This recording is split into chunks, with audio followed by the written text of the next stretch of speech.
Okay, you guys, she has been a crafter since she was a kid, and now she's an Indiana original. So here to help us get creative is Grace Simmons, owner of Mabel Grace Crafts. Good morning to you. Good morning. Thank you so much for having me. Oh, you're so welcome. I love me some good jewelry. We've been eyeing these pieces this morning. These are so different. Tell me, let's start the story right behind this business and how it got started, Grace. Well, honestly, I've really been crafting since childhood, and mostly with my sister. She's a little older than me, so I wanted to do everything she did. And if I understand correctly, you joked, right, that someday I want to have my own business. I want to do this. We often joke, like, let's just start a business. And why not? Right. And so now I did it. And so how did you get into the earring business, though? How did it become what it is today?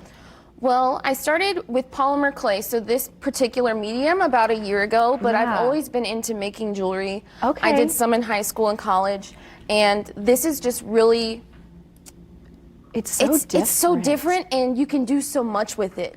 Yeah, because I asked her, I almost thought it was like a rubber band, but you said it's what is it, polymer clay? Polymer clay. Polymer clay. Okay, well, shall we dive right in and show everybody what you have here? Because I love the colors. I'm a big fan of the purple range, but you have all kinds of different looks, different styles. Show us what you have. So what I like to do is create a collection, because there is a story behind every person, and I have a story behind every piece. Right. So when I create, there is intention behind it, and I want to, you know, make something that resonates with someone else. So there really are a lot of feelings behind all of these pieces. Feelings are good, because I know you get inspired too. I think there's a part of inspired by women as well. Tell me about that. So I created a collection that dropped on Valentine's Day in honoring 11 of the most influential women in my life. So I have some of those pieces here. Okay.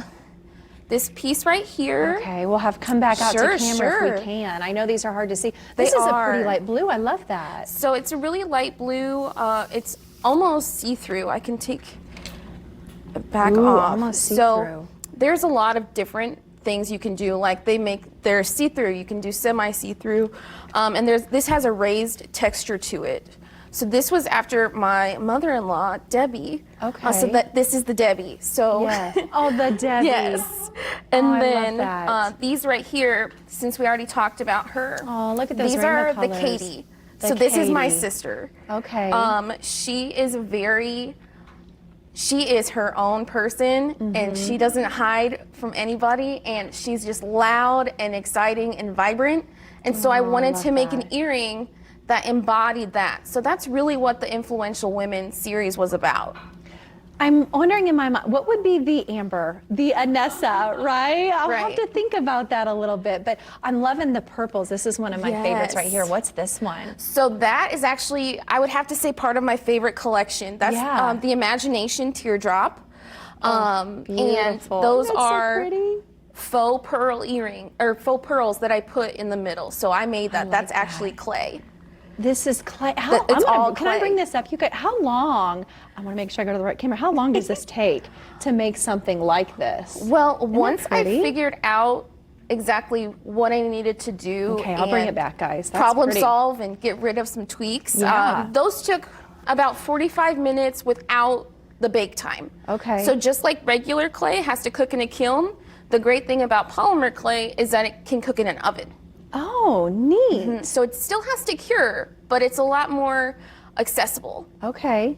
What is your goal from here on out? I mean, you're just going to keep churning these things, but do you have an ultimate, this is where I hope to be? I would love to do this full time.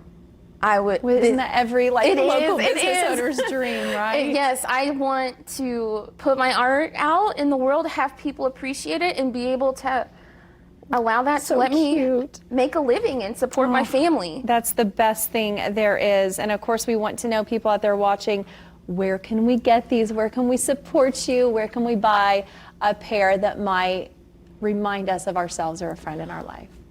Very easy. I have a website. It's mabelgracecrafts.com, and there is an S on crafts. Okay. If so, everything's available there.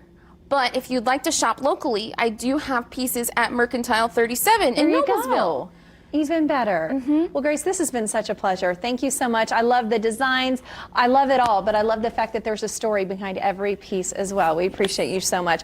Anessa, how do we choose? Oh my goodness, Amber, what a joy that girl is. How do we choose? I love that. And the story behind her business, just what I needed for a Wednesday morning. Yes.